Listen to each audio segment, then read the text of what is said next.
Hi everyone, Aaron here for Zollotech, and iOS 11.4.1 Beta 2 is out for developers and soon to public beta testers. I would expect the public beta to be out either by the time you watch this video or sometime tomorrow.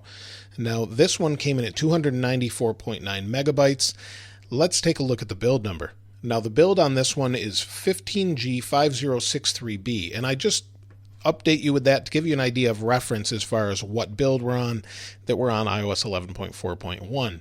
I know most people probably won't care too much about this. They want to run iOS 12 Beta 1, but if you want a little bit more stability and don't want to deal with the hassles of running a very early beta, this is probably the way to go. You could, of course, update to 12 Beta 1, but the public beta won't be out for probably a couple more weeks. Usually the end of June or at least a couple more weeks according to what Apple said. It should be available by the end of the month. Now, regarding this beta, I would expect this out in at least a couple weeks to go, or at least 3 more weeks or so until we see a final with this one. But the other thing with this is the speed seems improved to me. So not just scrolling. If I go into apps like the App Store, I can scroll down. Scrolling seems to be improved. Most of the time it's very smooth. I don't have any issues there. 3D Touch is working great. If I want to rotate here, it's good. The camera is fast, and I can rotate that as well. Go into portrait mode, and it's just nice and fast. Although, let's go out of here. I think you get the idea, but overall it feels improved as far as that part goes.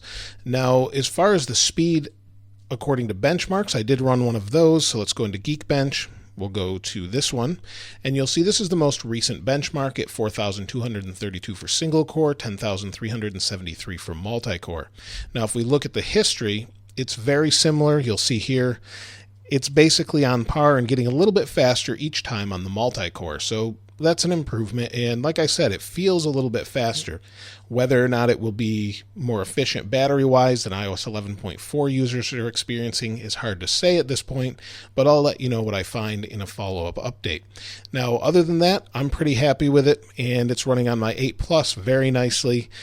I plan to test it out on this device and then test iOS 12 on some older devices so you can see how it performs. Maybe see what it's like on an SE that I have here or a 5S, something like that. But as far as 11.4.1, not a whole lot of people care, but it's going to have updates until iOS 12 comes out. So that's about 4 months away in September, or late September until we see that. So we've got to keep getting updates for 11.4. Let me know your thoughts, though, in the comments below. I'll link this wallpaper in the description below. Thanks again to Hafed Marzouk for sending this one along. If you haven't subscribed already, please subscribe and like. As always, thanks for watching. This is Aaron. I'll see you next time.